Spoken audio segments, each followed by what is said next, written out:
Hello, folks. It's 1 o'clock and folks are just starting to trickle in. See, we've got about 50-ish people currently in the room. We had about 200 RSVPs. So we're going to go ahead and get started in just a minute or two. But for now, welcome. You'll be, as a webinar, you will not have ability to turn your video on unless your hand is raised and then we request it. And the general public will be able to have a Q&A, but will not be able to speak otherwise since there's so many folks in the room. So I'll go ahead and wait about another minute or two and then we'll get started.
All right, we have a very packed agenda and it is now 1:02.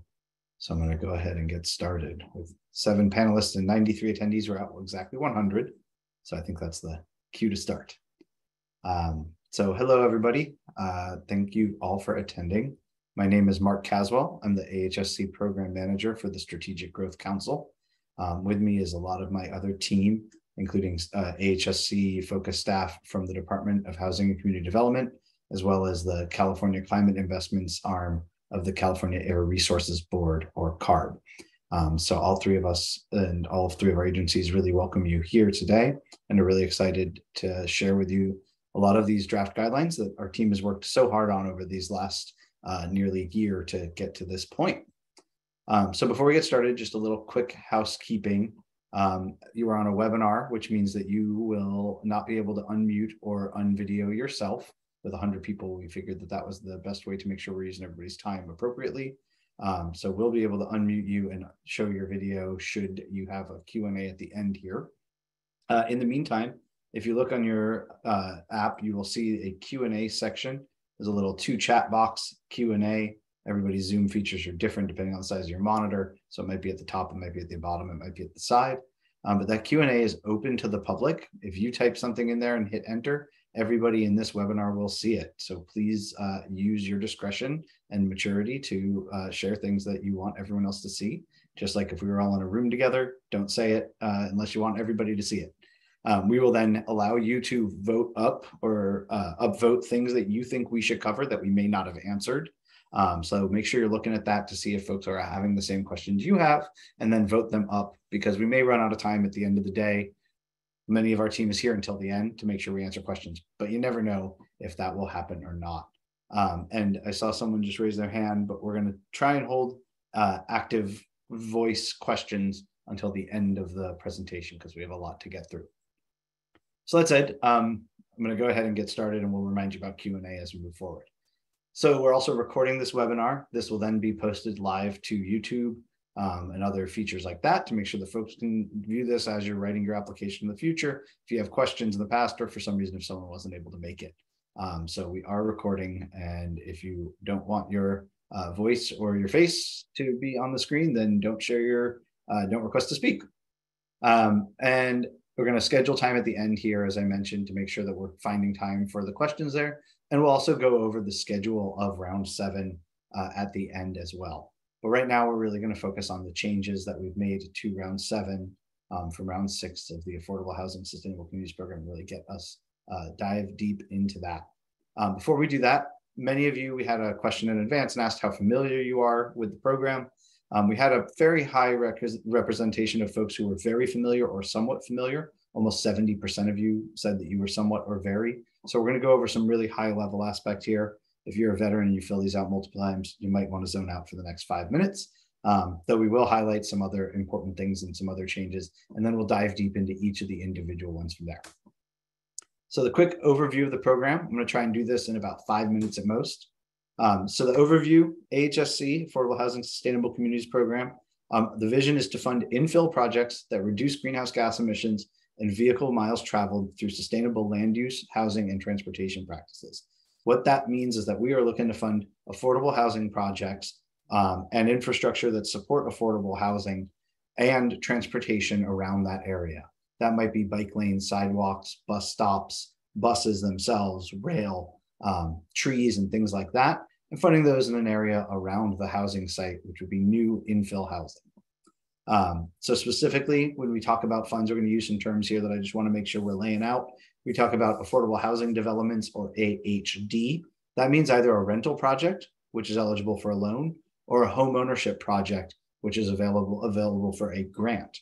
So an AHD in previous times was only a loan, but now for home ownership projects, it will also be considered a grant, should that be the type of project you want to move down. So here, in terms of AHD, meaning affordable housing development. Similarly, HRI, housing related infrastructure, that's the things that need to be in the ground and in the sky to make sure the building is able to operate. That's sewer, electricity, telephone, things like that, and required as conditions of approval by the local government in the area. So that's the housing stuff. And many of you, I know a lot of you who are RSVP said you were developers. Then there's the entire other component of AHSC, which is the stuff that is offsite, not in the housing area, but is focused on transportation. That's bikeways and sidewalks and crosswalks and curb ramps and things like that. I like to think of STI as movement. So that's when you're moving around. That's facilitating a bus itself, a bike lane itself, a sidewalk, a crosswalk, things like that. Then there's this other category that is referred to as TRA, transportation related amenities. I like to think of those as things that are waiting. That's a bike parking, a bike rack, repair kiosks for a bike. Those are not movement. Things like urban greening, meaning trees, or bus shelters. So things like where you are when you're waiting or at a different location. So you use STI for movement. TRA is a bit more of being in place, but still a transportation related amenity, you might say. And then there's another component of the stool here. So there's 5. And the 5th one is the programs. So programs are active transportation programs, bike safety programs, walking encouragement programs, transportation ridership programs, transportation demand management, air pollution reduction programs. And then this year, we're also expanding this to make sure that we're also, we never really excluded it, but we wanted to make sure that it's clear that we're also able to support workforce development programs. That might be finance classes for the residents, or resume building, or job training and other things like that, and hosting those on site for the residents and residents who live near the AHD. Similarly, low-income car sharing, tenant legal counseling, and things like that. Things that are designed to help make sure folks who live in the area are able to thrive and thrive and move on and do things with their lives to make sure they're able to bring in what they need. So quick background of what funding there is available. So the AHSC program is a 20% funding of the Greenhouse Gas Reduction Fund auction proceeds all the way through 2030. So we've got about another 8 years on this program. So GGRF auction proceeds are cap and trade funds, part of the Community Climate Investment, CCI program. And 20% of those funds go to AHSC. Round 5, the availability funding was about $550 million. Round 6, we mushed 2 years together and had $780 million. And this year, because the auction proceeds have increased again, we expect that round 7 is going to have about $750 million. I say 750 about because it's actually going to be a little bit more, but we're still working out exactly the details there. But we have that money already in hand and ready to go. This is not an estimate or future. It's more going to be 750 or a little above that. With this growing pot, one of the things that we really wanted to change here, recognizing both the increase in costs for everything around the world through COVID and through everything else, is that we're increasing the maximum ask of the requests. So in previous years, it was 30 million. This year going forward, it will be 50 million, 35 million of that for housing, 15 million for the STI TRA program components there, but for a total ask of 50 million. And in previous years, we had a minimum ask of 1 million. It's a really big application. It's a really complex application. It takes a lot to get there. It probably isn't worth it to do it for 1 million. So we're upping that number to a 10 million minimum, which is in line with almost every project in previous years was seeking more than $10 million. So we wanted to make sure that we're reflecting that and just creating guidelines that are logical and make sense. We know how much work there is. The graphic on the right here is just a visual of some of the things that are funded through the program in order to build a healthy community that is inclusive of everybody. So again, when we are funding this project, we want to make sure that we're really funding projects all across the state here. This is a statewide program. We wanted to make sure that we're creating access for folks of all communities and projects throughout all of the communities in California. So we have the 3 types, project area types, PATs. There's transit-oriented development, TOD, integrative connectivity project, ICP, and rural innovation project area, RIPA. I kind of say TOD, ICP, and rural is usually what you'll hear us say. And that's kind of high density. TOD means you got to be near high quality transit. So that means you're near a rail line or bus rapid transit. Integrated connectivity project means you're near transit, but not necessarily as continually having that many headways, especially during peak hour. And then rural is if you have ICP and are in a rural area as defined in a couple ways, and that's all listed in the guidelines. So we divide our funds up by a 35, 35, 10. If you add that up, you end up with 80%, which leaves us with 20% of what I'm call remaining funds. Previous years, it was called discretionary. But one of the things that I think is really important that we heard loud and clear from folks was getting rid of discretion. We want to make sure that we're putting all the cards on the table, we're setting the rules, and then letting you compete in a way to make sure that you're able to achieve your project and not get thrown a curveball at the last minute after all the hard work you did. So we don't really call it discretionary. With that remaining 20%, what we're looking to do is make sure that we funded these other council targets and statutory requirements of the program. 50% of funds have to be to disadvantaged communities. 50% of all of the funds has to go towards housing, and at least one tribal project and at least one project in each of the 8 geographic regions. So with that remaining 20%, our goal is to make sure that we're able to hit all those goals and hit that 35, 35, 10 number as well. So you might say, regions, what are the regions? This is available on the website. It's also in the guidelines. I want to acknowledge that as you see the highlight there under North State Sierras, those are inadvertently deleted in the table of the round 7 draft guidelines. So we did not mean to in any way exclude Alpine, Amador, Butte, Calaveras, Colusa, Del Norte, Glen, Humboldt, Inyo, Lake, Lassen, and Mariposa. You are eligible to apply. We hope you apply. I'm sorry that it was deleted there the first half of that line. But every county in California is eligible for the project and is divided into each of these 8 regions. And as I mentioned, we have a goal of 1 project per region there. So we'll be working to make sure we're achieving that. And we have different ways that we're going to help you all do that. We'll talk about that a little more. With that, I'm going to turn it over now to my partner, Alicia Center at the HCD, who's going to talk a little bit about Project Threshold.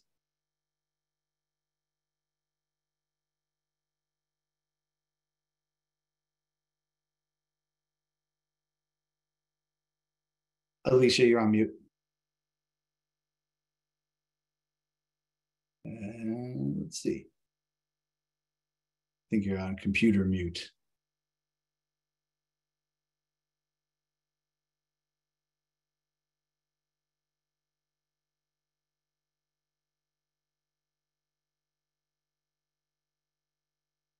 All right, sorry for this, folks.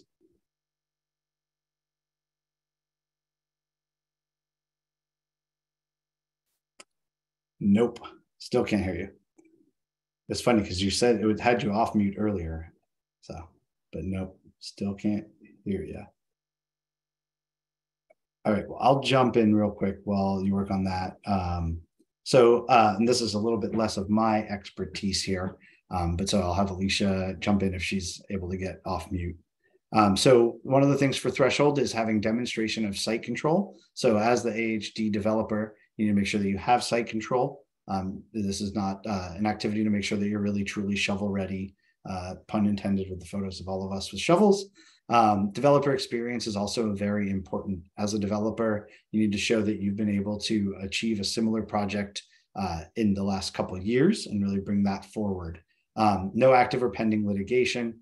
Our biggest challenge would be if we awarded funds to you and to not someone else, and then that project ended up losing a lawsuit and being pulled away from that, we would end up with some unused money, which would be bad given our housing and climate crisis. Housing element compliance is another category. I think as many folks know, housing element compliance has become a much more relevant topic lately. Folks have been really working hard to make sure they're doing housing element compliance. So making sure that your jurisdiction is in compliance when applying. And there's some I can hear you now, Alicia. Oh, that was funny. Sorry about that. Okay, we're at housing element and compliance. Is that correct? Yes, and you can feel free to elaborate because I kind of read the words on the screen. Thank you so much. Okay, so the jurisdiction in which the project is located must be in a substantially compliance by the date the award is recommended, which means the local public entity has adopted the housing elements and is in compliance as it's demonstrated by a letter from actually HCD's department. Moving on to committed funding. This used to be our enforceable funding commitments, but we've now better aligned it with our department Supernova program to be committed funding. It's still a threshold requirement that the applicant must demonstrate a level of committed funding at the time of application. The exception will be with the grant funding for the homeownership projects. And then discretionary land use approval. Applicants must demonstrate that all necessary discretionary land use approvals, excluding design review, have been granted at the time of application. And then with CEQA and NEPA, completion and approval or adoption of all necessary environmental clearances, including those required under the California Environmental Quality Act, CEQA, and if applicable, the National Environmental Policy Act, NEPA, are due at the time of application. Can we go to the next slide? So transit stops within a half mile of the AHD. The project area must include an affordable housing development located no further than 1/2 mile from a transit station or stop served by a qualifying transit. Sustainable Communities Strategy Implementation. Regional planning staff will be creating a questionnaire to replace the old previous letter that we required, and this will help in facilitating SES goals. Agricultural land preservation. The project site must not be designated as agricultural land, and development will not result in the loss or conversion of agricultural, other working, or natural resource land. Urban greening components. Applicants must propose at least $200,000 in reasonable direct urban greening costs per project. Transit passes for residents is a requirement for all affordable housing developments to provide free or discounted transit passes, at least one to each restricted unit for a minimum of 3 years.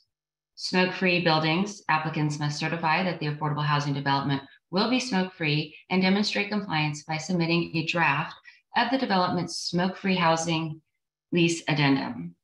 Adequate lighting for public spaces.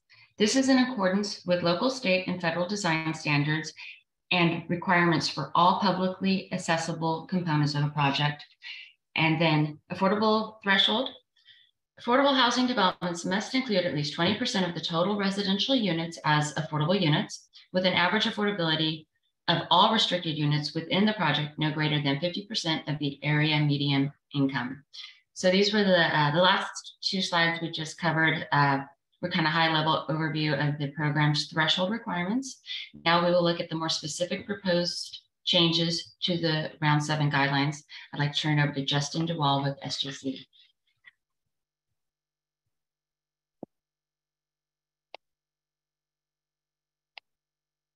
Hi, everyone. Can you hear me okay?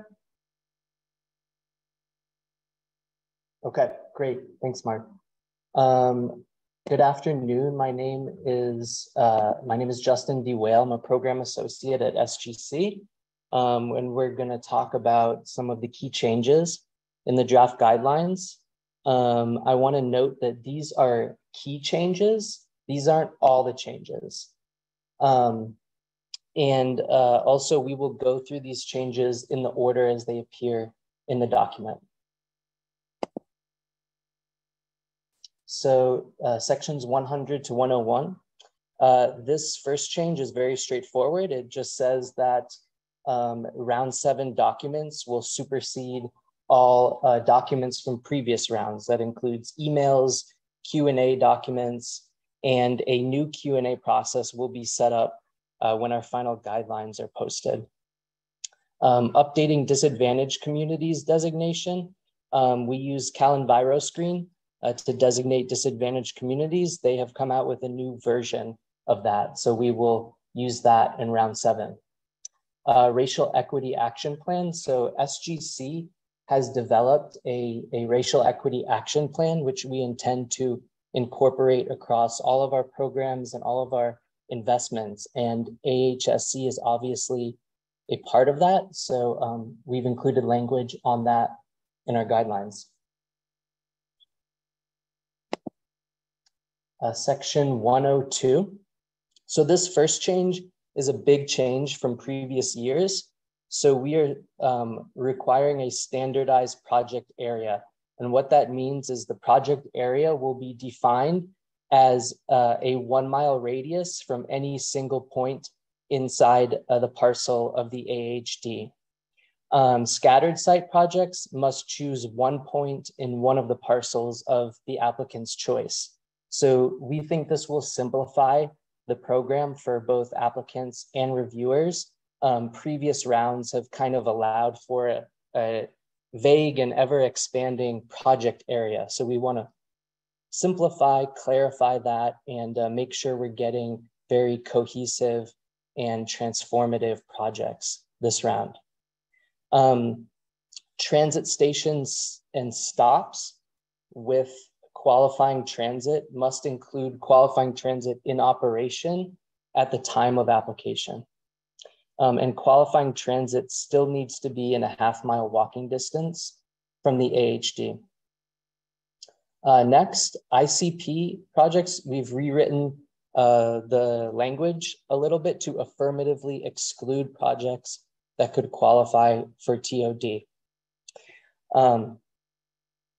And along with that, we've clarified the BRT definition and clarified that if there is BRT or a rail station within the half mile, you must be a TOD project. Next, we're clarifying that all project area types must include at least a housing component and a transit or program component. This was kind of assumed by applicants in the past, but our guidelines weren't clear on that point. So we have clarified that. And as Mark said, we're reconfirming that all projects must have 50% funding towards housing. Section 103.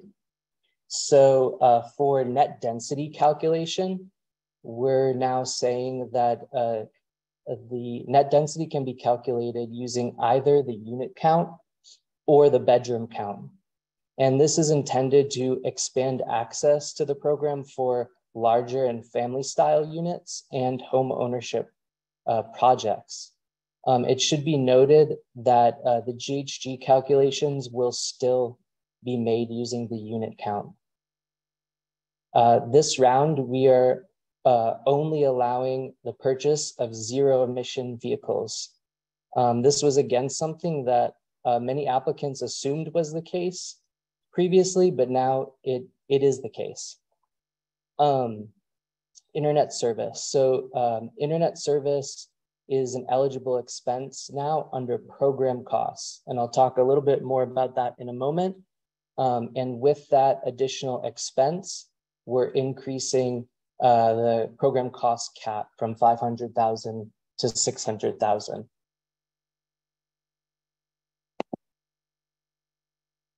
Sections 104 to 106. This is another big change.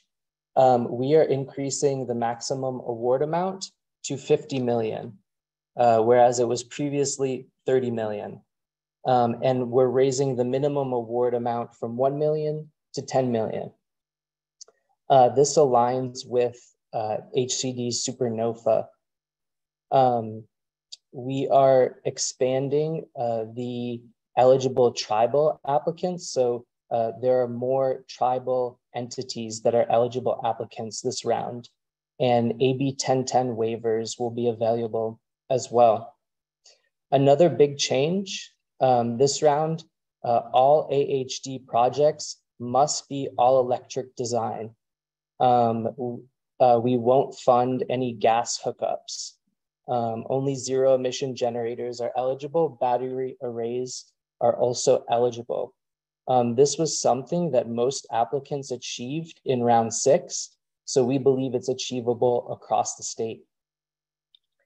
And then high-speed internet will be a requirement. Applicants must provide high-speed internet to each restricted unit for 15 years. And AHSC may pay for the first 3 years of service. And now I will turn it over to Jessica Lopez. Thanks, Justin. Hi, everyone. My name is Jessica. I'm the Senior Program Analyst for AHSC at SGC. So as you can see here, we have the scoring criteria outlined. It's a very brief snapshot of our scoring criteria, and we'll go more in depth on it a bit later. The text that is green and highlighted are sections that have had changes made to them or have had point scoring changes as noted by the highlighted numbers. First, going over GHG, I think a key thing to note is that we've added the ability to quantify shared mobility options, and all GHG related things will be covered by our CARB partner, Julia, at the latter half of the presentation. Going on to quantitative policy scoring, key thing to note is that we've added 4 points for improvements to local transit lines. We've moved some points around between sections. We've moved from funds leveraged to funds committed, aligning with Supernova in that regard. And we've added points for pro-housing designation as required by the legislature. There are still points to get it for applying to pro-housing designation, but we can touch on that a little bit later. Next slide, please. So this kind of continues the quantitative policy scoring sections. And then for narrative-based policy scoring, there's format and prompt changes, but we'll discuss more on that in a bit. So next. So skipping right ahead to active transportation and transit improvements, again, GHG will be covered in the latter half. We're clarifying how we quantify bikeways in transit. In the past, some people have used center miles, lane miles, and so we're standardizing that to just be lane miles, meaning that a mile of bikeway going in one direction is 1 lane mile. If it's going down the same mile but in the opposite direction, that would be 2 lane miles. We're also clarifying that temporary quick build facilities like plastic bollards and paints that are converted into permanent structures like with concrete are eligible for points. Class 3 share onlys, those are an eligible expense as a bikeway, but not eligible for points. To be eligible for points, they must be combined with speed and volume reduction measures. So aligning with kind of the CARB definition.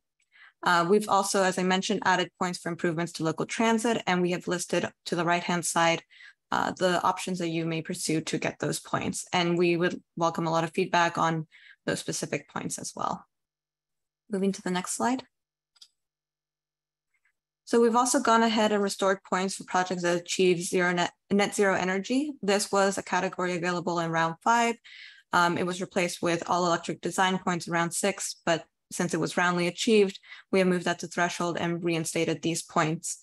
There's still a possibility of getting partial points for 66% of energy created on site. We've also gone ahead and simplified the TRA points or transit-related amenities. Instead of getting points for improvements at a transit station or stop, it's now if those improvements are made along the block face of that has a transit station or stop. This allows projects to include other amenities like trees, lighting, and things like that were not previously feasible at a stop. We've also added excess lands, points for projects that are in excess lands as designated by executive order. In that section, we've also deleted the option to achieve points by receiving other GGRF funds, which are greenhouse gas reduction funds. Next. So on location efficiency and access to destinations, we have removed the walk score points. We found this to be a bit redundant with our point scoring for key destinations. We've gone ahead and more clearly defined each key destination. If you go to our appendix, it kind of lists out the requirement for each one. We'll also be sure that the key destinations that are listed for quantitative policy scoring are the same ones that are going to be used for greenhouse gas reduction key destinations. So those will be in alignment. And additionally, recognizing the unique nature of rural travel, we've increased the points that RIPA projects can achieve for key destinations. So for each key destination, they'll get half a point. TOD and ICP will remain at 0.33 points each. And with that, I will go ahead and pass it on to Shep. Thanks, Jessica. Hi, everyone. To continue section 107, next slide. So we've added pro-housing points as required by legislation. We understand that the process to receive the designation can be complicated. It might not align with the program timeline. And as a result, partial points are going to be available for jurisdictions that have applied but have not yet been awarded if certain criteria are met. For anti-displacement, the anti-displacement section has been restructured to make the section more substantive and reorient it towards encouraging action and activities, sort of along the lines of what were called voluntary strategies in previous rounds. And that's sort of instead of just claiming local policies. As a result, an assessment of displacement risk has been added, and the scoring will be based on how the proposed program activities address the issues illustrated through the assessment. And those program activities will be eligible for program funding, and funding commitments with a nonprofit or local government will be required. For workforce, there have not been significant changes in substance. For round 7, the language has been added to update and clarify the required submission materials for the available options. Next slide.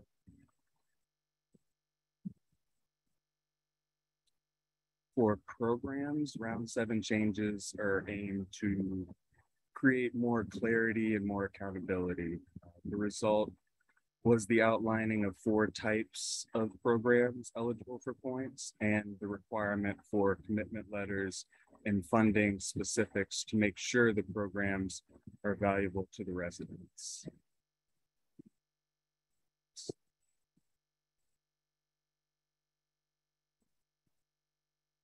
And for the narrative section, the updates were made to make it easier to write and review the prompts for each topic area. Additionally, the air pollution and the climate resiliency sections have been combined to sort of better capture the intersection of environmental harm, climate change adaptation, and mitigation, as well as health.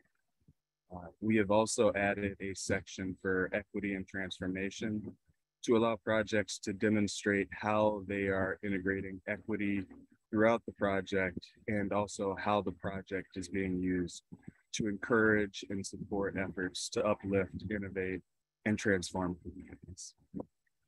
And with that, I can pass it back to Alicia. I hope everyone can hear me now.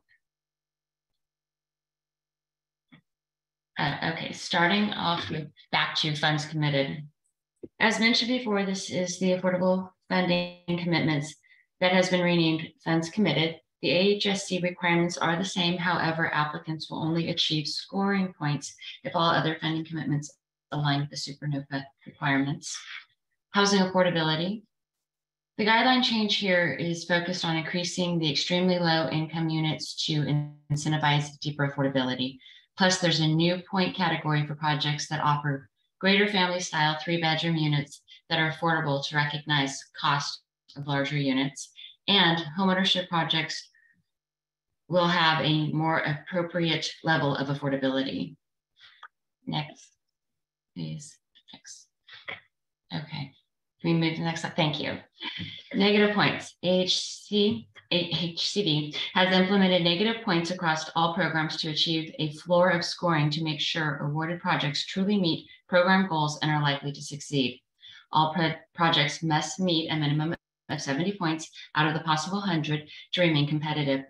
Project area types of the total NOFA, as mentioned before by Mark, are 35% for transit-oriented developments, 35% for integrated connectivity projects, 10% for rural projects, while making sure a project is funded in each of our required 8 regional targets. Those projects that score the highest in each target, be it region, and at least one tribal project will be awarded first. And then after meeting goals and targets, all other projects will be awarded based on score received. In case of a tie, the project with the highest GHG reduction will prevail. And lastly, projects will not be partially funded. This has created many challenges for awardees and the department in the past. Now I would like to turn it back to Mark Caswell.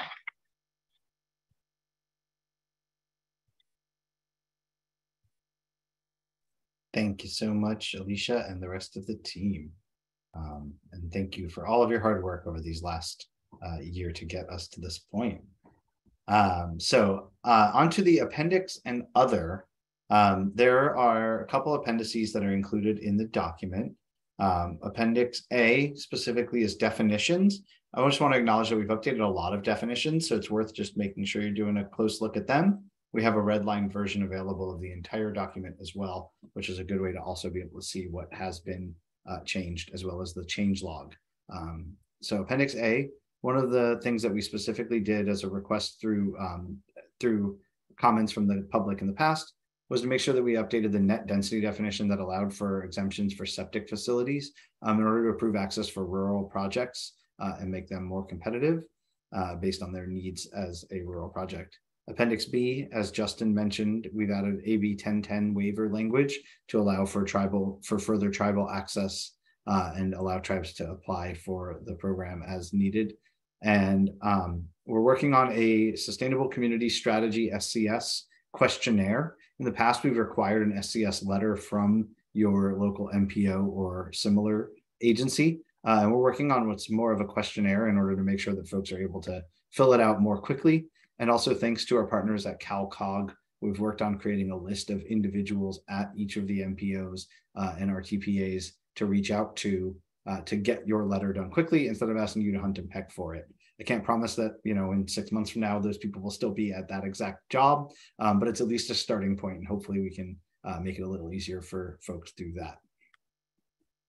And then we also have aligned the traffic calming list between CARB's user guide and our guidelines.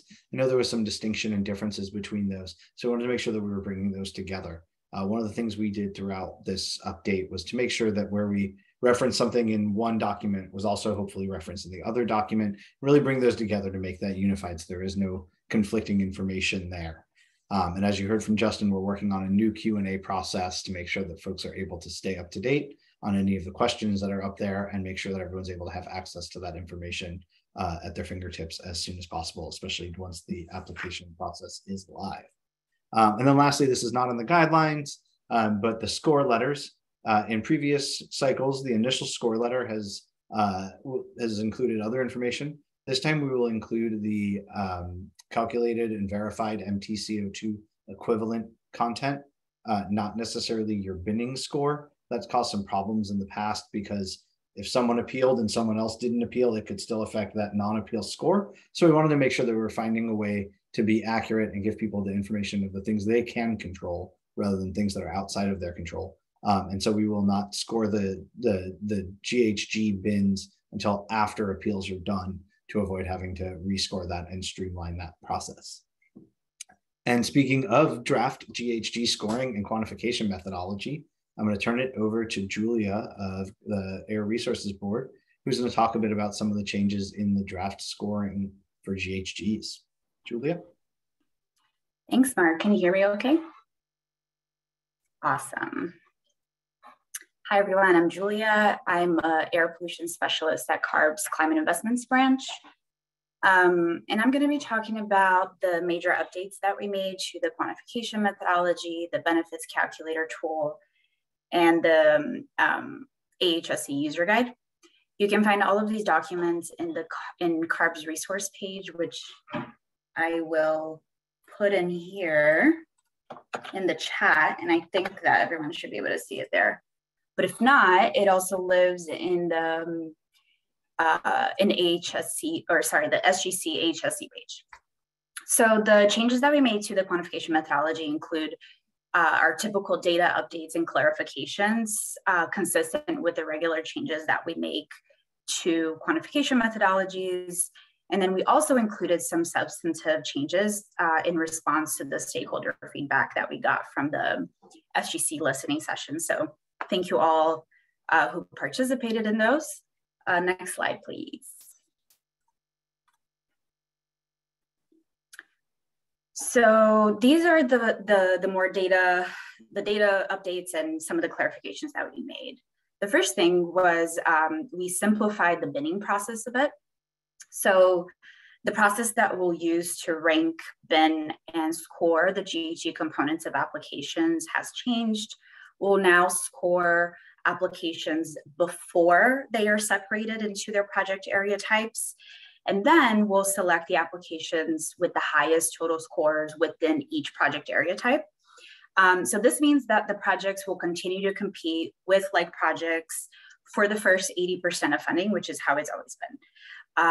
And really the point of this change is to ensure that projects competing for any remaining funds, so that, you know, anything remaining after the 80% of funds, that they're competing based on the magnitude of the GHG emissions that they reduce and not based on their ranking within a project area type. The next change we made is we updated the data from the emission factor database. So this includes things like GHG emission factors, carbon intensity values. And these are updates that we make across CARB quantification tools whenever new fuel data gets reported to CARB through the low carbon standard and the MFEC model. We also updated the trip and parking rates for all dwelling types. And we used the new versions of the ITE trip generation and parking manuals. This has always been the data source, but they just have a new version of it. So we use that to update these values. A thing to note here is that the trip rates for all dwelling types have decreased in this latest version of the ITE trip generation manual. And therefore you may see a slight decrease in associated VMT in your housing project. The next change is we updated default lookup tables for adjustment factors and average trip lengths. This updated table can be found in the quantification methodology. It can also be found in the appendix of the quantification methodology and the appendix of the user guide. And I've also added it as a tab in the calculator tool itself, so it's easier to access. So previously, we included a more simplified version of this table that showed state averages for adjustment factors and trip lengths. And for this round, we updated the table to provide just a bit more granularity. So the table now includes the state average trip length for every transit mode, as well as the average trip length by transit agencies. And we, CARB staff developed these values using the 2017 annual data from the National Transit Database, which, as I understand, is actually data that is reported by each transit agency. So we're actually using your data to kind of just create averages and make it available to you. But I think importantly here, and as a reminder, the adjustment factors and trip lengths are user inputs. And so while we provide these tables, they're really just there as a guide and they're optional to use. Ideally, transit agencies are going to be using context-specific factors whenever they're available. And we did try to make sure that all of our material clearly states that these are optional. Ideally, you're using just your project-specific factor. And then finally, we worked really closely with SGC to try to align definition and guidance with the AHSC guidelines. And we also added some additional guidance to clarify frequently asked questions. This is mostly available in the user guide. Next slide, please.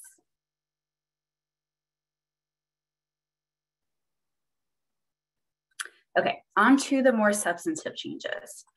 So one thing that we did is we added a shared mobility tab to allow applicants to account for the benefits of new or expanded services from car share, scooter share, carpool, and ride on demand.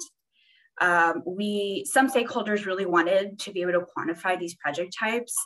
And some stakeholders told us that it was best to keep it out if these project types didn't yield significant GHG emission reductions. But our goal is to make as many project types as possible available in the quantification methodology so that you can quantify things that are specific to your project. So we did clarify this in the user guide and the calculator that if you find that it is not worth your time to quantify anything other than housing, you do not have to do so. So for this new thing, for the shared mobility, if you think that it's not worth, the GHGs that you get from a specific project are not going to help you be competitive, or maybe that the projects just don't have the necessary, you can't create the partnership in time to submit the application and include a project like this, then, I would say to leave it alone for now. We do hope to continue to include the option to quantify these project types in the future. So for round 7, we're sort of using it as like a pilot, and we're going to be asking applicants to use the Clean Mobility Options Calculator, which is another quantification tool for another of CARB's programs. And we'll be asking you to use that separate tool to get an output and then enter that into the AHSC calculator. And then the AHSC calculator will take all of those inputs and sum it up to give you like a total GHG emission reduction. So that is what we're planning to do for round 7, and depending on the take up of these new project types and what we hear back from stakeholders, we will most likely integrate these calculations into the AHSC calculator so it's easier for applicants to use it and calculate things in one tool.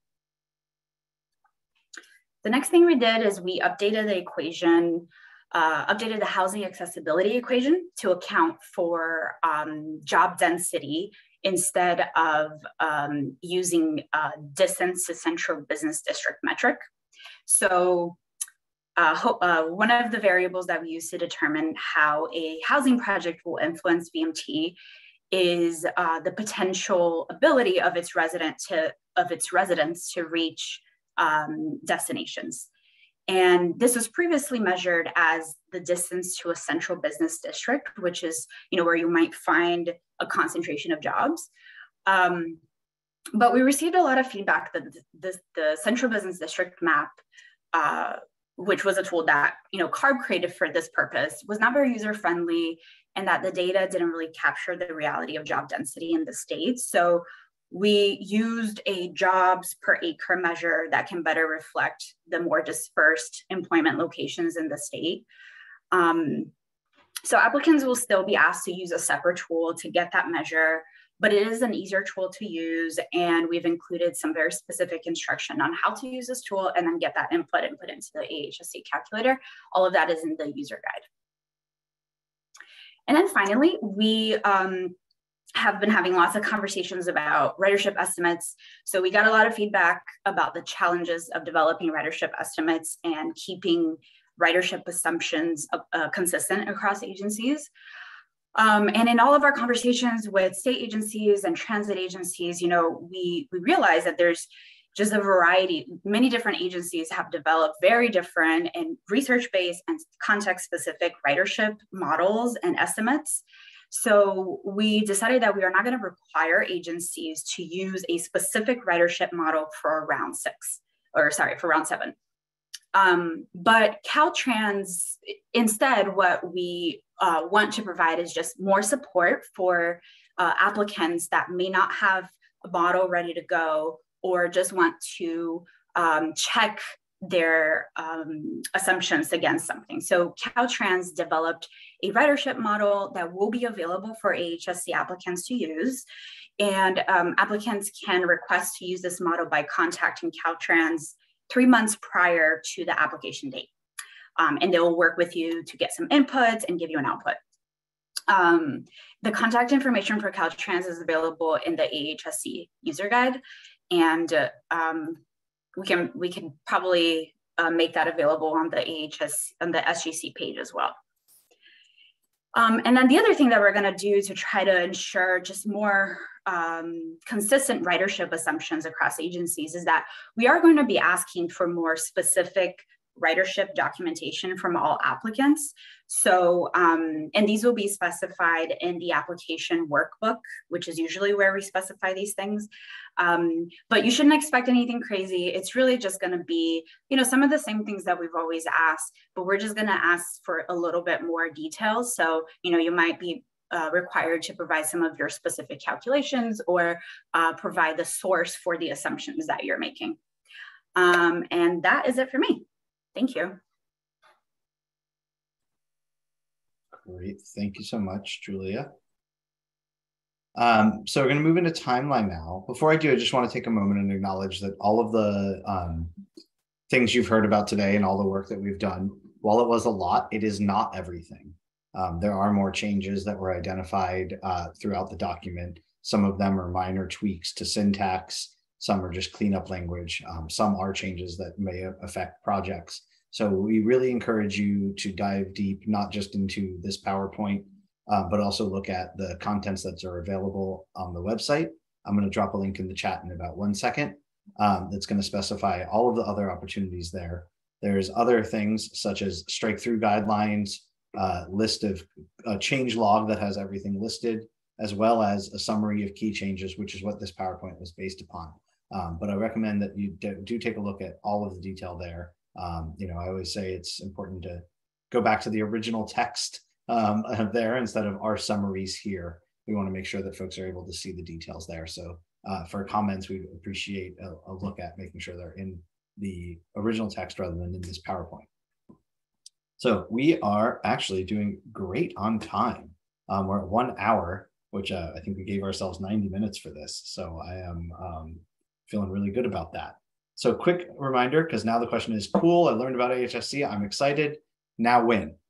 So as on the 30th of September, we released the round 7 draft guidelines along with information about this event here. So many of you at least received that email around then. Right now we're in the middle of the workshops.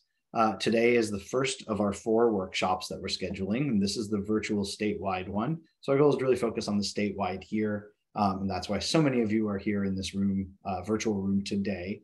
We appreciate you being here. Next week, starting on Monday, we have a workshop that will take place in Davis at an AHSC funded project, the Creekside project in Davis. On Tuesday, we'll be in Fresno at another affordable housing site, not funded by AHSC, but funded by our sister program, TCC, the Allendale Commons project, Tuesday in Fresno morning. And then Wednesday afternoon, we will be in San Diego, working in partnership with Sandag, where we'll be presenting another of this same presentation to folks in San Diego. So we have 3 more opportunities for comments. The presentation will be the same. We don't anticipate changing the PowerPoint between now and then. We don't anticipate changing our dialogue other than obviously a few words here and there. But so you don't need to attend these other ones because the information that will be shared will be pretty much the same, other than obviously Q&A. Q&A is going to be collected and put into the Q&A option, and we'll make sure that folks have access to that in the coming weeks as well. But we want to just acknowledge that, you know, there are more opportunities for comments. And then lastly, where this is all building towards the public comment period ending next Monday, or 2 Mondays from now, October 31st, Halloween. We're asking for comments by the end of business that day, 5 p.m., October 31st. Though honestly, if you get it to us at 6 or 7 p.m., we probably won't look at it until 9 a.m. the next day. So just get it to us by the end of October 31st. So we want to make sure that folks have opportunity for that. And so, as I said, you know, you got the link there for really all the original content, which is what we'd like to see comment on there. The more you can specify either comment number or location in the document, the easier it will be for us to categorize and collect those comments. Once those are all categorized, collected, we have some interagency conversations with our advisory committee, which is made up of state agency staff and directors. And we bring it back to the Strategic Growth Council and our legal team and all of that will be publishing the final guidelines on December 5th. That's 10 days before the SGC council meeting on December 15th, when we will be presenting this to the council for adoption. There will be a time for public comment between the 5th and 15th, both in writing or at the SGC council. Our anticipation is, barring any huge disaster, we anticipate not too many great changes between now and then, but we really want to hear your feedback and make sure that anything that you think needs to be changed is able to be addressed there. And so we'll be moving in from draft to final. And that is the time where some things will change, but we'll make sure to do our best to highlight what changes between now and then while we do the adoption on December 15th. Then December 15th, adopted. And then in January, we will have the NOFA and the application officially released. I want to acknowledge that's a little different than previous years. In previous years, the NOFA and the application was often released in tandem with the guidelines, which always posed some problem because the guidelines were not official. So we're making an application without an official aspect there. So you'll know what the goal is to get the most points. And the exact dollar figure, as I said, is already locked in at 750 plus.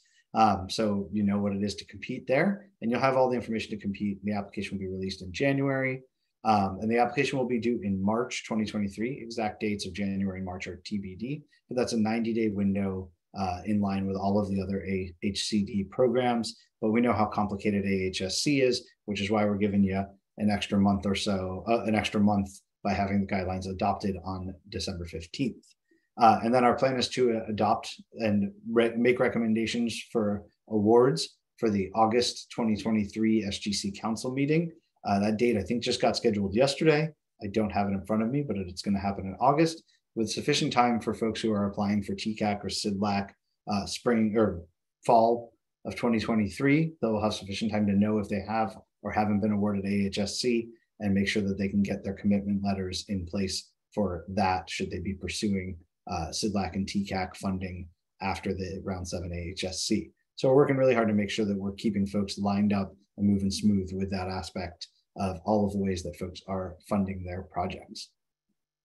So with that, I know we've gotten a lot of great Q&A. The Q&A that we've gotten, I think we've answered 12. I see 3 sitting in the queue right now that our team is working on answering in writing, but we wanted to also use this time, and we have an hour to be available for anyone who has questions and would like to have them answered. And we're going to be writing those down and trying to write down our summary and answer on the fly.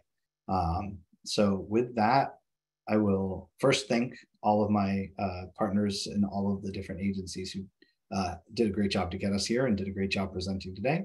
And if you have anything that you'd like to share verbally, and we see comments are coming in fast and fierce here, so we'll be answering those as needed and answering some of those live as needed. But if folks want to raise their hand, if they have any comments or questions, we can do that as well. All right, I see at least one person so far. Now I have to figure out how to sort through that on Zoom. All right, Olivia, I'm going to allow you to talk. You should be able to speak, Olivia. Great. Hi, I'm Olivia Seidman with Leadership Council for Justice and Accountability.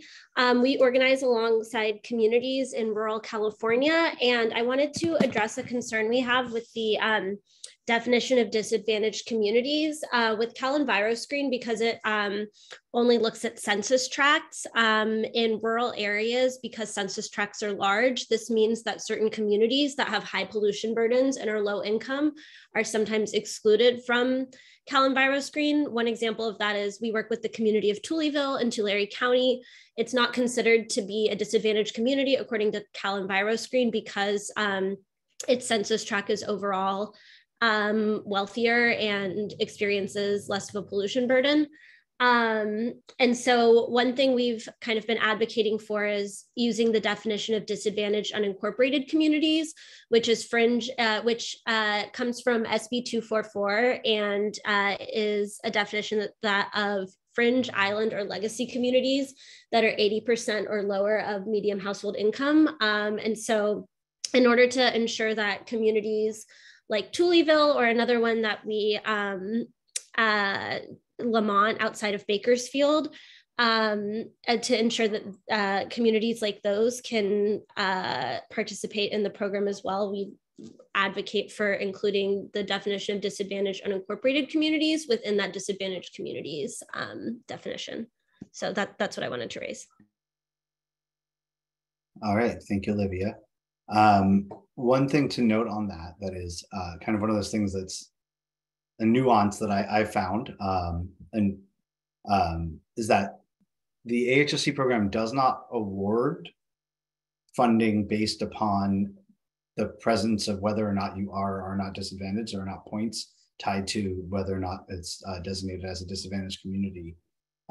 Instead, at the end of the time, once we've awarded projects in the first 60 to 70%, we then make sure that we're achieving more than 50% to the disadvantaged community areas. And if not, then we would have to consider projects where we would swap out one that is not for one that is. I can tell you that for certainly rounds 2 through 6, there has not been a time where we have not achieved that. We've often had 80 to 90% of projects. And so we're ultimately usually just using the top scoring projects there. But we will consider if there's a way to more codify that definition going forward, but just to acknowledge that the folks who are not considered disadvantaged communities in Cal Screen are not at a disadvantage in AHSC scoring by any means.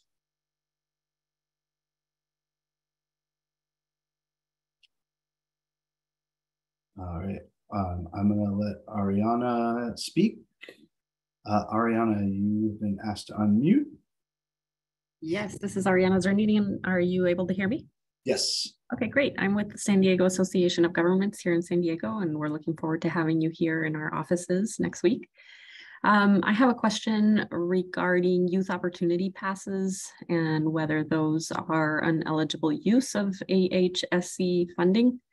Youth opportunity passes connect youth to opportunity by providing free transit, make it accessible for everyone, consistent with the purposes of the AHSC program.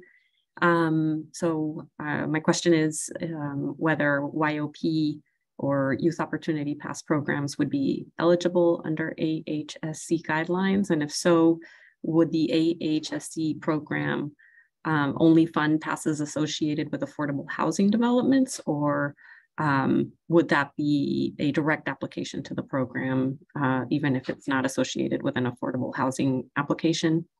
And then follow on would be whether RTPAs and MPOs would be eligible applicants for a program like that under AHSC. Yeah. So we answered these in the text, but just to say them verbally. So there's a list of figure 2 in the guidelines lists a lot of eligible cost examples. It is a very exhaustive list, but it is not exhaustive. If you have other things that are similar, they may fit in there and folks are going to be able to have that eligibility. But some of the things that are listed in programs include transit subsidy programs, which this would fall under, education and marketing of transit subsidy programs, and transportation demand management programs, which I think you could usually consider a youth pass as part of any of those 3 there. And so they are eligible expenses for the program. However, the requirement that 50% of funds be used for affordable housing means that they would not be a standalone project eligible for AHSC, but should you be working with a affordable housing provider and they're building housing, they could consider that part of their program expenses as part of their program when they'd sign an MOU to award that kind of project there. So it would be considered a great project that would work well and certainly meet the needs of AHSC, but would not be just a standalone project, but it would have to be included with housing. And are you still able to hear me if I have a follow-up Yes. question to that? Mm-hmm. Okay. And is that a requirement that it needs to be in conjunction with an affordable housing developer? Yes. Or is that something that can be changed in the guidance? So the program guidelines as they've developed year over year, basically the first year excluded has said that, you know, you should be doing a housing project and then have additional components to go with that. And that is partially a requirement where funds need to be 50% dedicated to housing. And so out of that, we've interpreted that as the best way to achieve that goal by saying each application, 50% of funding needs to be housing. Each application, not the entire program? The official statute is the whole program. We have interpreted that as the easiest way to ensure that is by saying 50% of every application. That's something that's existed since round 2, and something that we've really wanted to make sure is codified there. And at this point, have you well exceeded that 50% requirement through prior rounds? I mean, on average, do you? Yep. Yeah, it's usually around 60 to 70%, I believe, is the final number there. For overall year over year is around, I think, 60 to 70. Okay. So I'm hearing that it's not required then. It's just an approach. Yes. In order to help. It is not statutorily a requirement. Sometimes our council says they want things, and staff says they want things, but statutorily we're required to spend 50% on housing and 50% in disadvantaged communities. And those are the 2 things in the statute. It's actually a very short statute with not much in there other than those 2 things. So 50% housing, 50% disadvantaged. Okay. And not mutually exclusive. Okay. It's fun math that we do every year when once we get the applications. Okay. Yeah. Good to know. Thank you. Thank you. I should also just say for folks, as you heard earlier in threshold, there's a requirement that each unit be given, each housing unit be given a transit pass as well for their unit there. And in the past, folks have often offered more housing transit passes for people outside of the housing unit. So if you have 100 units and you did another 100 units to residents who are near the site, was a way to help confirm their program access and get points through using programs there. And that still remains an option there, whether that's youth or others. And I will just say something that's changed since round 6 is a lot of transit agencies have moved to fare-free transit. And we are figuring that out, I would say, because we want to make sure everyone has access to transit. But if you're in a jurisdiction with fare-free transit, please feel free to ask that question in Q&A so we can make sure we come up with a more formal answer for you all. But we know that that's been a recent change for a lot of jurisdictions in the past couple of years. Lucia, I'm gonna ask you to unmute. Thank you, Mark. Can you hear me? Yep. Okay, thank you so much. My name is Lucia Choi. I'm with Disability Rights California, and we advocate for affordable and accessible housing for people with disabilities. So we will be providing written comments as well on the specific updates and changes to the guidelines. But since there is time, if you can indulge me, I just wanted to provide some general overarching comments here in this space briefly. So as to transportation, when considering funding and awards, we urge the SGC to consider the accessibility needs of people with disabilities when addressing transportation, particularly for people with mobility and sensory disabilities, including recognizing the importance of paratransit and also the need for parking for people with disabilities. So some people with disabilities are unable to use public transportation and need mobility devices such as wheelchairs and scooters and need accessible parking.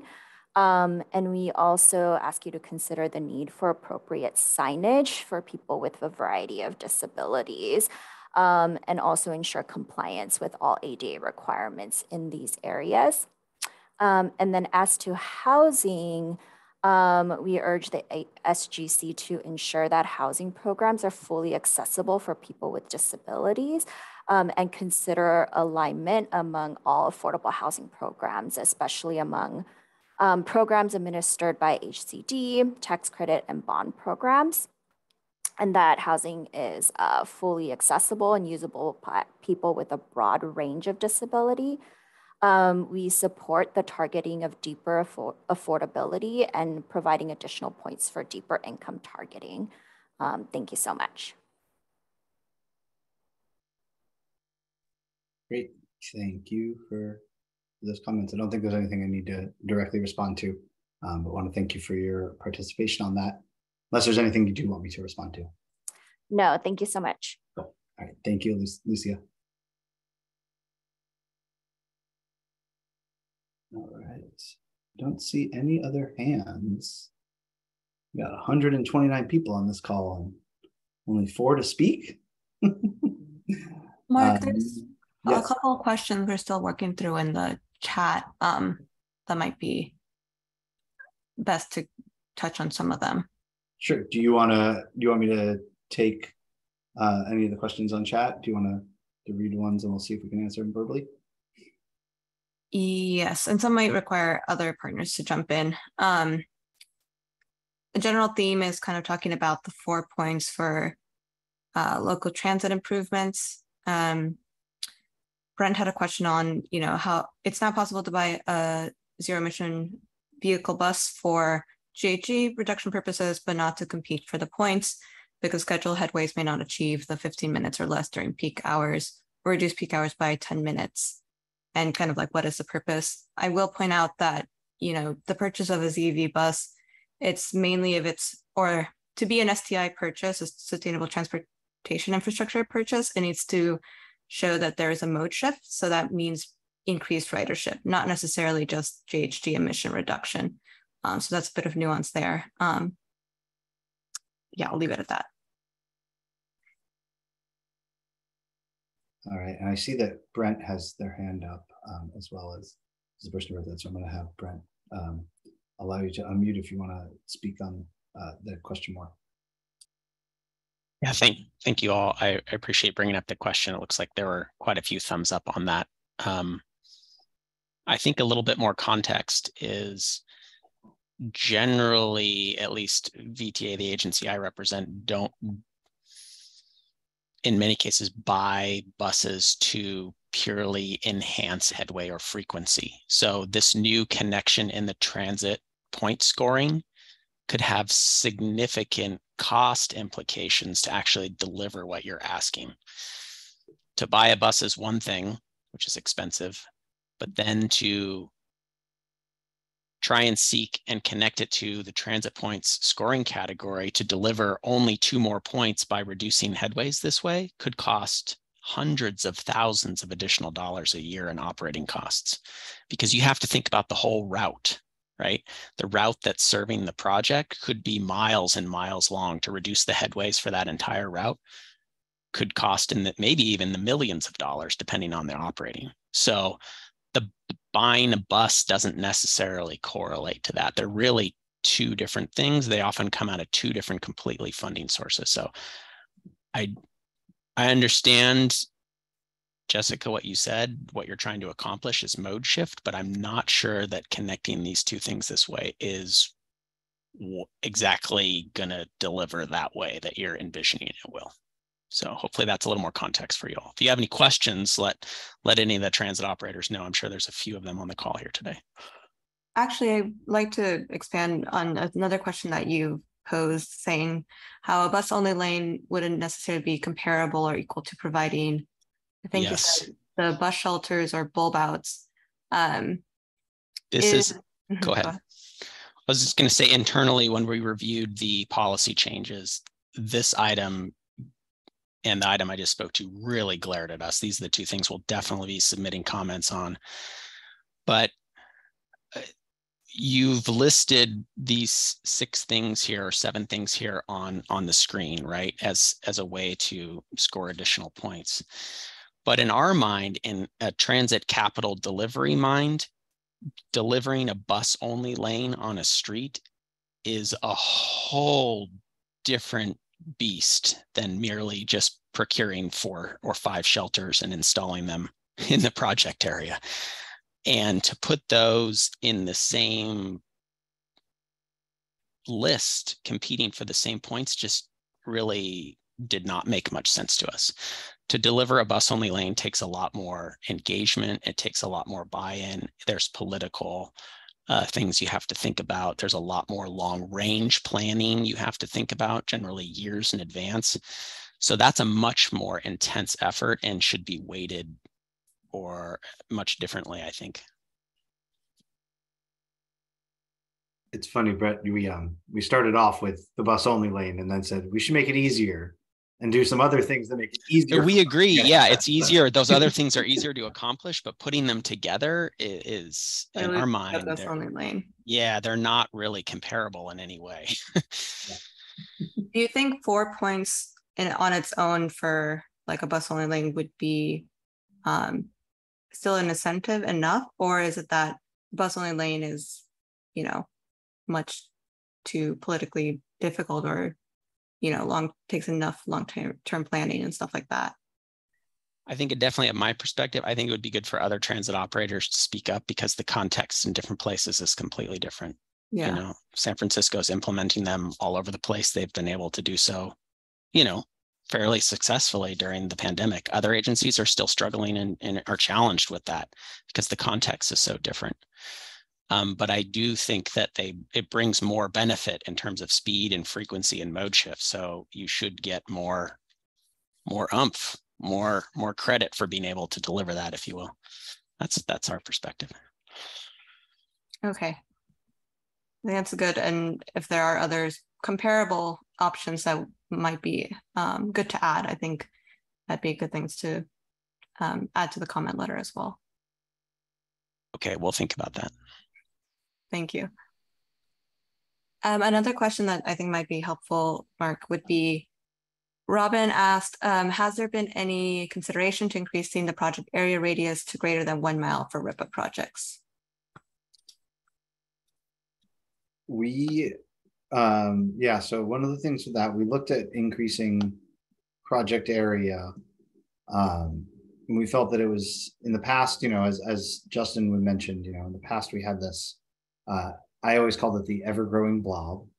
And we kind of just said, oh, now I'm adding a bike lane over here and a curb ramp over there. And the shapes would be pretty wild and could even go across county lines because the transit investments could include that. And so our thought was to simplify and say, like many projects, there's a circle around a point, and at 1 mile, you know, that's 3.14 square miles of space available for folks to identify opportunities to repair. You know, it's on an average urban project, it's roughly 50 miles of roadway. And so there's a lot of room there for folks to identify some kind of opportunity. And I know that rural sometimes has less dense networks than that, but we felt that with 1 mile and 3.14 square miles was a pretty large amount of space for folks to be able to build upon and identify projects. And the way that we're working to improve access and scoring for rural projects was by increasing the key destination point from 0.33 to 0.5. So that way you can have less key destinations, but still get the full 3 points for key destinations as a rural project, because you'll only need 6 instead of 9. And that was a way that we were able to do that, rather than necessarily, by increasing the score meant that we were able to identify a way to have less of them. But expanding the distance is difficult for that component. Part of it is that, you know, whether you're rural or urban, more than a half-mile walk is something that most folks look very daunting at, and most folks are not ready to walk or use wheelchairs more than, you know, a half-mile distance to access key destinations or transportation. So we wanted to really try and keep that tight, but also not so tight that it would make it very difficult to do transportation planning. I also see hands raised, but I don't know if that was old or new. So yeah, I see. Okay, I'm not sure if this went newest to last or last to newest, but I see Carolina is the next highest on the list. So I'm gonna ask them to unmute and they should be able to speak. And then I've got Anne and Robin on my list following that. Carolina. Okay, thank you. This is Carolina Illig from Fresno Area Express, the city of Fresno. And I noticed that Alex Kerner asked about clarifying the BRT definition, and our Fresno Facts BRT would not fall under the BRT definition. And that's the way that we're interpreting it. So I think that the definition, like we interpret that we don't qualify for the BRT definition.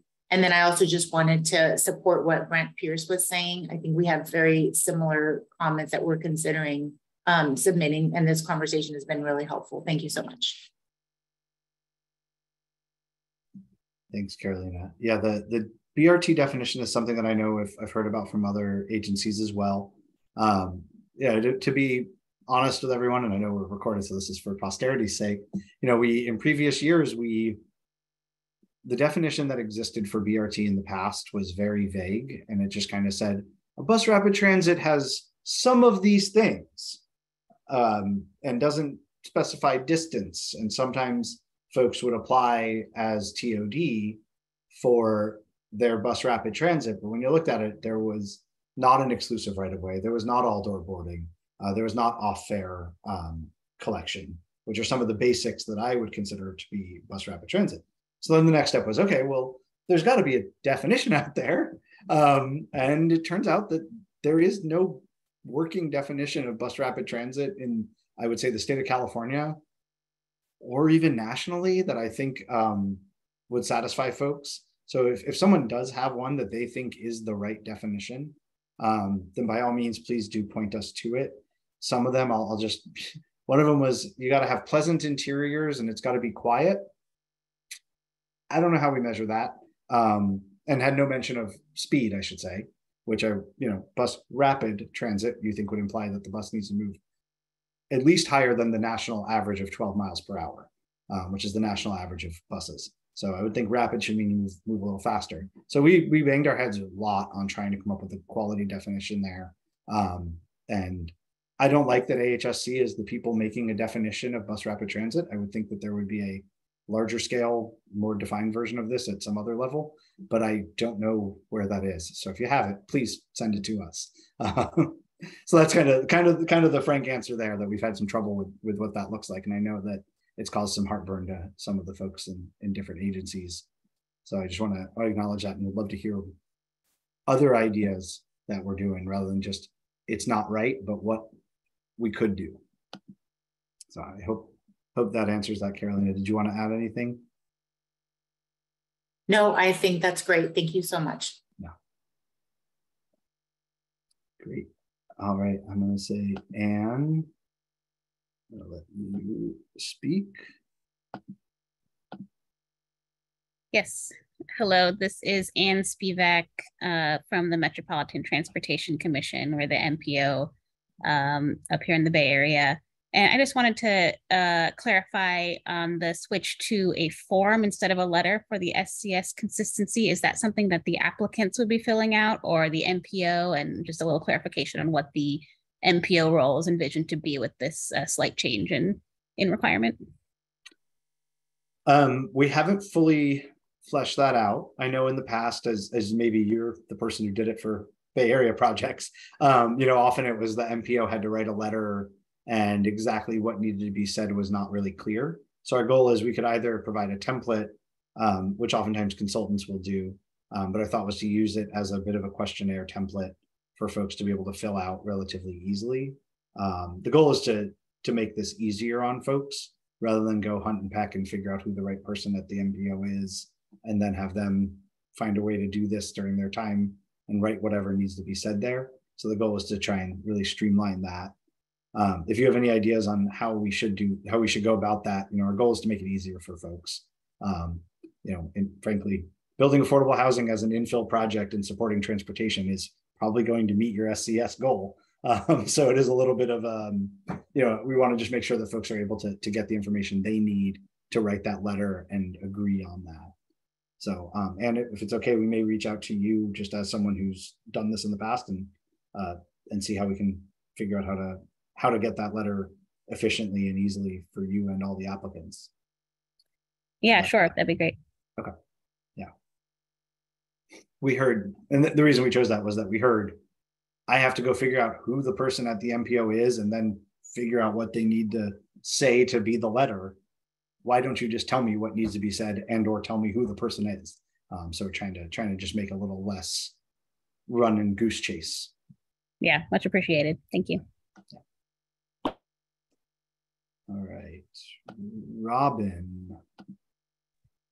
Can you hear me? Yes, we can hear. Okay, cool. I'm just following up on the comment or the question that I had in the Q&A regarding the 1 mile project area for rural areas.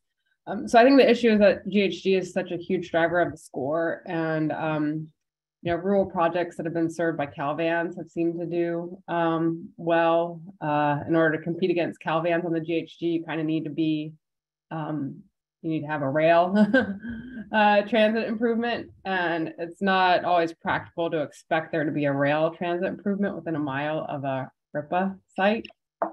So, 2 miles maybe, but in a rural setting, to expect there to be a rail station within a mile is not always practical. So if there were some way, again, of expanding the project area radius for RIPA projects for the purposes of the GHG calculations and the transit improvements, I think that would help kind of even the playing field for rural projects that aren't necessarily served by CalVans or a similar program like that. Great, thank you for that. All right, I think Brett, I know Brett, you had a comment in, Brent had a comment also in the chat. I wanted to see your hands up, I think, again. So you're asked to unmute if you want to speak. Thanks.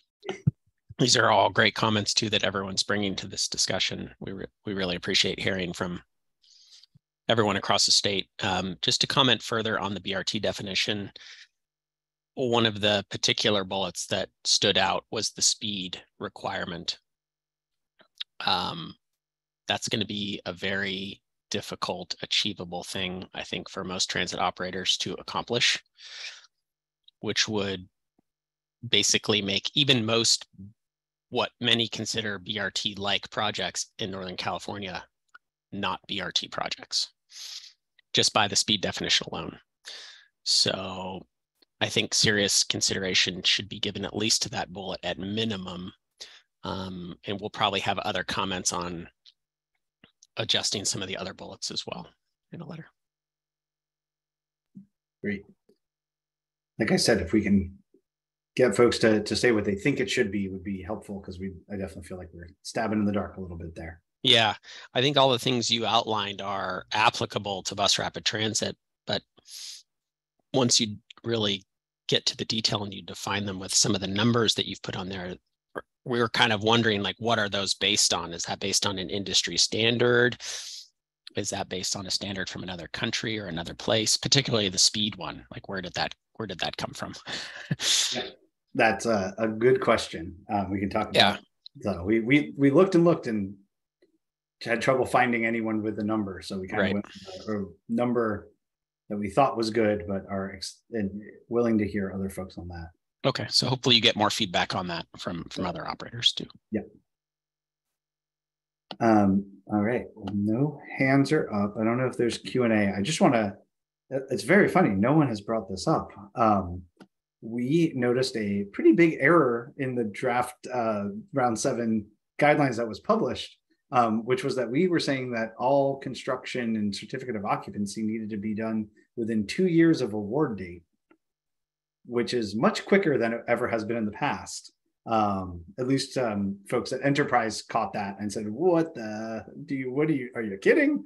And that was a mistake on our part. So just so folks know, that is not the intent. Our intent is to leave it the same of 5 years from award date, as it has been for multiple years. And there are opportunities for extensions, obviously, if things happen like, global pandemics. And so we want to, just acknowledge that we did notice that mistake. If you haven't caught it yet, and you do catch it in the coming days, don't stay up all night, because we're going to fix that one. We're going to restore that to 5 years. So I'm surprised no one's brought that one up. Jessica, anything in the chat that we should? Yes, there's quite a few, and I'm trying to decide which ones we should knock out. I think one that I think can be answered is Section 107B, so the active transportation section, states that the length of context-sensitive bikeways and other STI improvements will be measured by lane miles. How would two-way cycle tracks be measured? Yeah, so that has been a challenge, and as someone who's been on the applicant side in the past, measuring bikeways are always a funny way. So lane miles means each direction, and so a two-way bikeway would still be one direction, the other direction. So if you had a bike lane where it's on each side of the street here, heading northbound and heading southbound, and it's 1 mile long, you would have 1 mile of bike lane this way, 1 mile of bike lane this way. If you had a class 4 and you're smooshing them together, or you had a path that was off of the road, either way, you still have 1 mile going one way and 1 mile going the other way. So you would, if you're claiming the path, not the class 4, but class 1 path, if you're claiming that as a bikeway, 1 mile, 1 mile. If you're doing sidewalk, or counting it as a walkway instead of as a bikeway, because you kind of do one or the other, it would be measuring the distance, since there's not a such thing as a bidirectional sidewalk per se. Does that answer the question?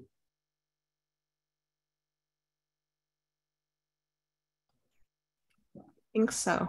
Yeah. And I'll just say also, we're just trying to make sure that folks are, the reason we're doing this is because we want to make sure that people who are getting points for the same thing. In the past, most folks use lane miles, but some folks didn't use lane miles. And we just want to make sure that, you know, the ones that didn't were generally building longer bikeways than those that were. So we wanted to make sure that it was a more fair, and everyone had the same measurement of 1 mile and what that meant. And then also that allows us to quantify and report our successes more accurately going forward. Great. I think the next one I'll bring up is someone, George Huang, touched upon the internet upload and download speeds, kind of explaining the context of, you know, what is needed for an upload, what is needed for download, and kind of stating, are these the threshold maximum you need to meet this? Is it the minimum? And I think to that, I would say, you know, we welcome feedback on what should be the appropriate upload and download speed. I think you provide some other options here. But we modeled that language and off of TCAC's internet service, which is, I know, point scoring. This would be threshold. But if there's any real world examples you want to provide, that would be great as well. I don't know if you have anything else to add on that, Mark. No, you covered that beautifully. I'll just remind everyone, you know, most of us are at home using the internet right now. Great. And this is the next question. I think we've heard some on this. So threshold section states that there is 90% enforceable funding commitment minus deferred costs, kind of explaining the formula. But that EFCs doesn't list the same carve-outs for tax credits and bonds. Is this a typo omission? And I think this gets into the conversation about how tax credits are not included in the EFC definition. And while they're explicitly excluded from the scoring section, they're not in the threshold section.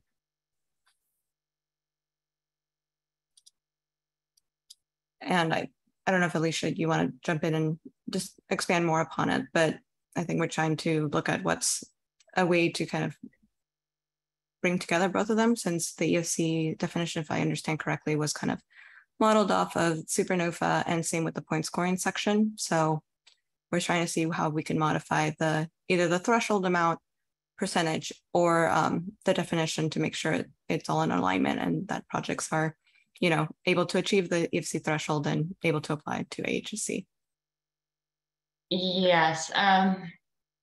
Yeah, we haven't put a actual percentage threshold, you know, requirement at this point, because we are trying to align with Supernova and make sure that we meet some other requirements, which is, of course, if you're getting funded with HCD programs, that you have 2 loans and 2 grants we're allowing stacking, but at a limited amount of 2 loans and 2 grants. And of course, with AHSC, you typically get a loan and a grant with your award. So we're just trying to make sure at this point that there is some committed funding, but there is no real 90%. We're not even sure if we'll be at that level moving forward at this point.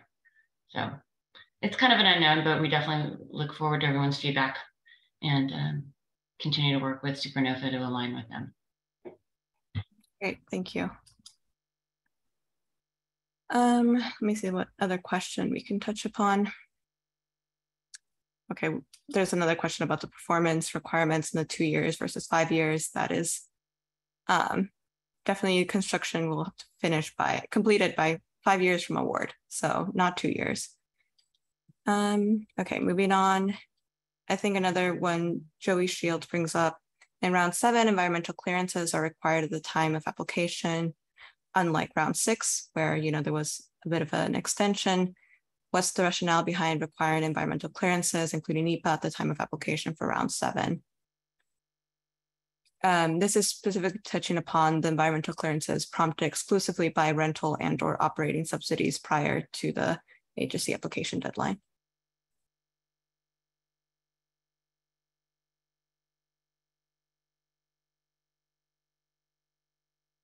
And again, I think if Alicia wants to step in and expand upon it, this is definitely something that has been brought up about, in the Q&A documents in previous rounds, this has been kind of stated as it not supposed to be required if it's just exclusively prompted by rental and operating subsidies. And we're trying to see if that is something we need to add explicitly into the guidelines. As for requiring it, I know HCD has talked about how in past rounds it was there was that extension because there was either COVID extensions, and also I think it was government shutdowns, and there's just like delays at the federal level, whereas they believe that might not be necessary, but are open to hearing feedback on whether that is feasible, what are the challenges people would face if it were to be required at application deadline. Yeah, I would agree with that. We would like to hear probably from what the challenges would be for the applicants at application deadline to make the determination. I'm going to throw this one to Julia. Question from Stephen asks, will the AHSC fund solar carports and EV charging infrastructure in the affordable housing development? Yeah, so EV charging is, as I understand it, is an eligible cost in the program. So that can be funded. Right now, there's no way to quantify that in the calculator, and we don't intend to add it, at least for round 7. I think solar carports, I just have to understand that a little bit better. I understand that someone attempted to include this in the past and there were some issues. So Stephen, if that's okay with you, we'll just include an answer whenever we put out the Q&A document, which will be out on the SGC website, right, Mark? Yeah, and I think since you weren't on board yet, Julia, for round 6, I think there was an issue where, when you listed where the solar panel was, someone wrote carport, which was not an eligible list. But if they had just written the word roof, meaning the roof of the carport, it would have been eligible. And I think that there was some funny confusion around that. But if the parking lot is part of the property, then I believe that counts as the roof, and it would be eligible, I think was how we did it in round 6. Right? Anyone else want to correct me on that? And again, one thing, as a yeah, Jessica. Nothing to add. Sorry. As a grad student who studied under Donald Shoup, I will just remind you all that costs related to car parking is not an eligible expense. We understand that some projects may have required parking, and that's fine. That is the decision of that locality. However, AHSC funds are not able to be used for car parking, but are eligible to be used for electric vehicle charging. So that's something that is not changing between rounds, but just something to state out loud. Because Don Shoup would be upset if I didn't. But to address Stephen's question, I think we will. Thanks for noting this, and we'll make sure to provide some clarification in the guidelines, and I'll also make any necessary changes to the user guide in Q1.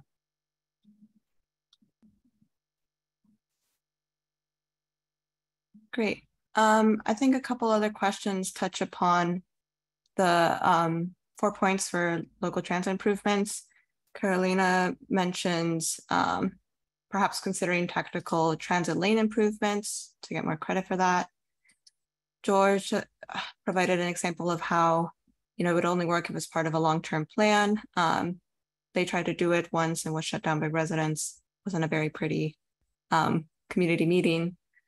And then Brent also added in that VTA's network average speed is 8.5, kind of going into what would be necessary to get it up to that speed, and not sure if any operating BRT line in Northern California would be operating at that speed.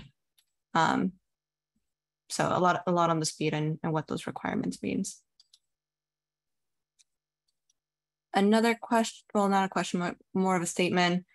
Jim mentions that class 4 bikeways often require reduction in travel lanes. This in some cases caused bus speeds to drop below what that was experienced before the installation of the bikeway. It'd be helpful to kind of consider more of the unintended consequences that the active transportation improvements would have for the alternative modes of transportation. And related to that, Shannon brings up on the 4 points for ZEV transit vehicles, would this be an unavailable option if headways would be improved over already good headways of 15 minutes or less? Likewise, if headways were already at, for example, 12 minutes, it seems unrealistic to expect them to be reduced to 2 minutes, by 2 minutes, I assume. Wouldn't it make more sense to require headways to be reduced by at least a minimum percentage rather than an absolute number? I assume referring to the 10-minute reduction versus having 15 minutes or less headways. You did mean 2 minutes headways. Okay. Oh, because it would be reduced by 10 minutes. Yeah. I think it's stated that it's either 15 minutes or below or a reduction of 10 minutes. The idea behind that was if someone's headway is, for example, actually, I'm not sure if I'm portraying this correctly, but I believe it was like if it's 20 to 30 minutes or 28 minutes, if you reduce it by 10 minutes, that's still a significant reduction, even though it's not at 15 minutes each. And then Shannon raised her hand, so she might have some more context.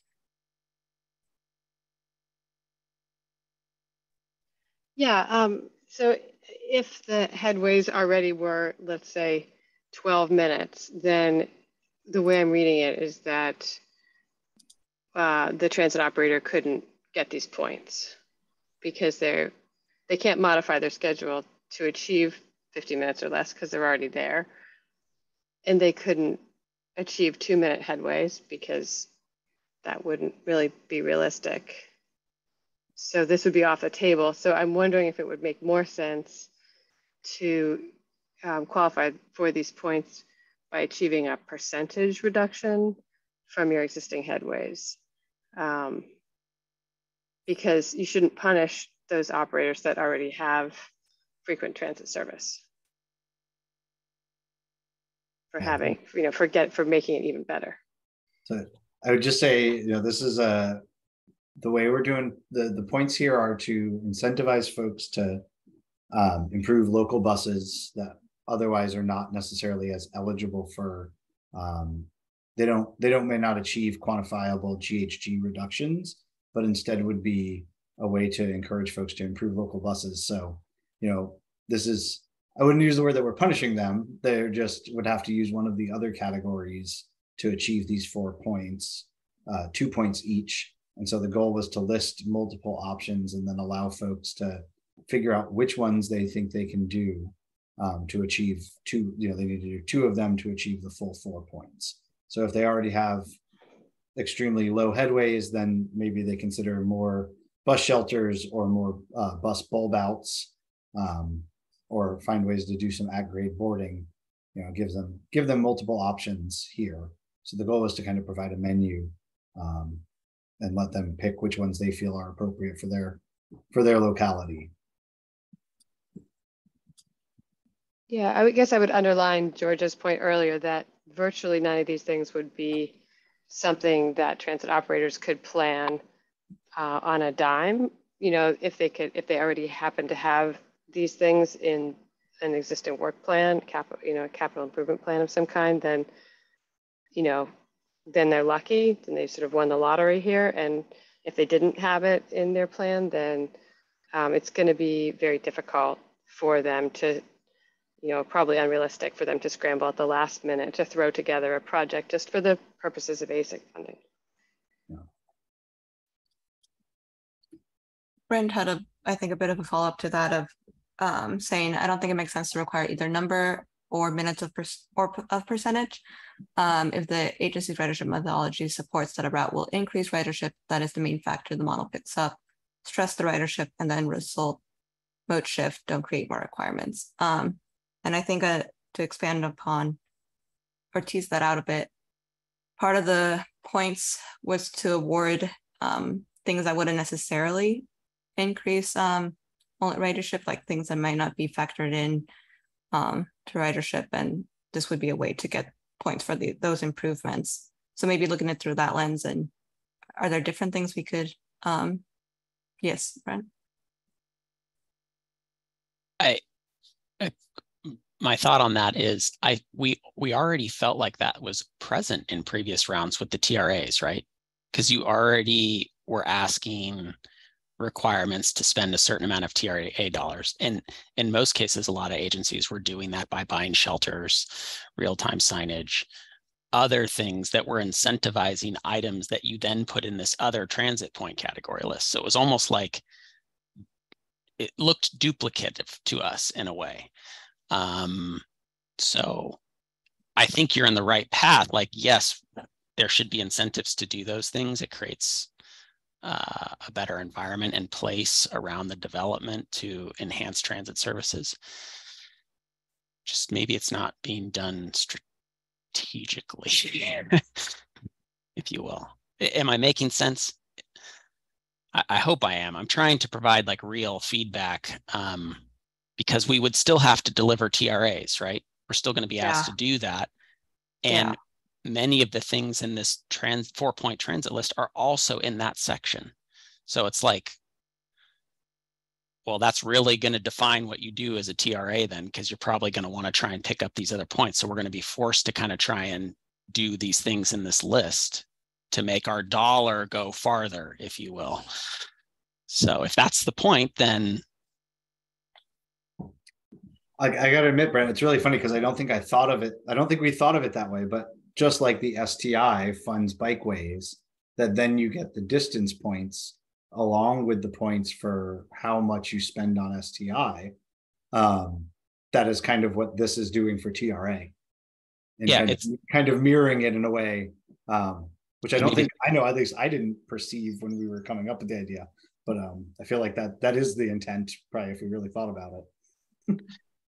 Yeah, I mean, when we put together the menu, right, we put all the options on the table as an agency with our partner, with our developer, and we look at what's possible, what fits into all the categories. And you're going to be immediately drawn to these things because they show up in multiple points categories. So you're going to see a lot of bus stops and a lot of bulb outs and a lot of those things that are mirrored as TRAs and transit improvements, just by the nature of the way you've set it up now. If that's the intent, then that's the intent, but it doesn't sound like maybe that was exactly the intent. So maybe it needs a little bit more work. Okay. We're happy to talk more with y'all. Yeah. No, but I think that's, like in a good psychology session, you find your answer through talking it through. You got to talk it out. Great. I want to acknowledge we got 12 minutes before we're done, though we're happy to stick around if needed. But I know we had a few more questions in here. There's 4 that are open. So Fiona says, in many communities, there are free or reduced price transit passes for residents. If you can prove this is available in your area, is there a way to consider this? Right now, the requirements say that that for a project, you must provide at least 1 transit pass per unit of your property. And making sure that folks are able to do that is important, whether that's a reduced fare or full fare price. Folks will need to provide at least 1 per unit. So that would be the requirement there.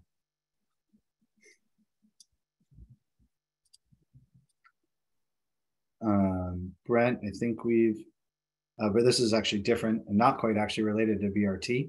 Jessica, you want to answer that? That'd be great. Yeah, so it's actually funny, Brent, that you kind of talked about combining the two, because I think what we took from the last listening session, and to note, the supplemental narrative prompts are not publicly released. We're still talking with our different agency partners to kind of make sure that we're crafting them appropriately, given everyone's expertise.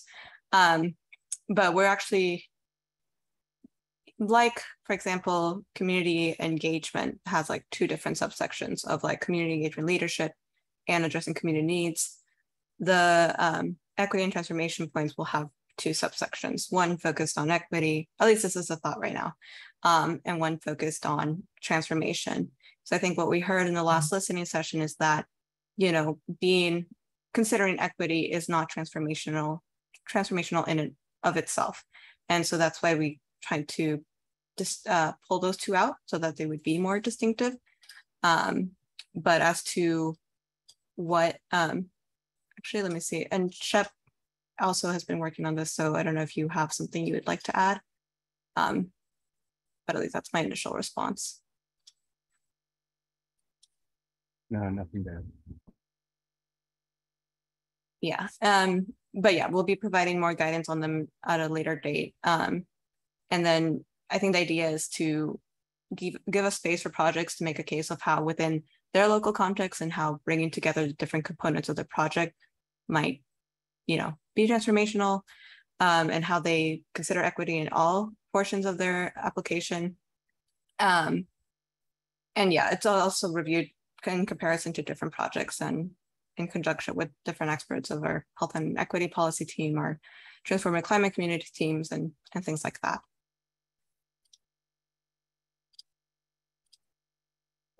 All right, and we have two more, both from Sue. Did they both, I know I see Sue asked one at 2:43 and then says thanks in 2:44. So I'm not sure if they both got answered, but they're related to home ownership projects and eligibility for HRI. I'm gonna let Alicia's, Zoom is telling me Alicia is typing in one of those. Yes, I am to Sue right now.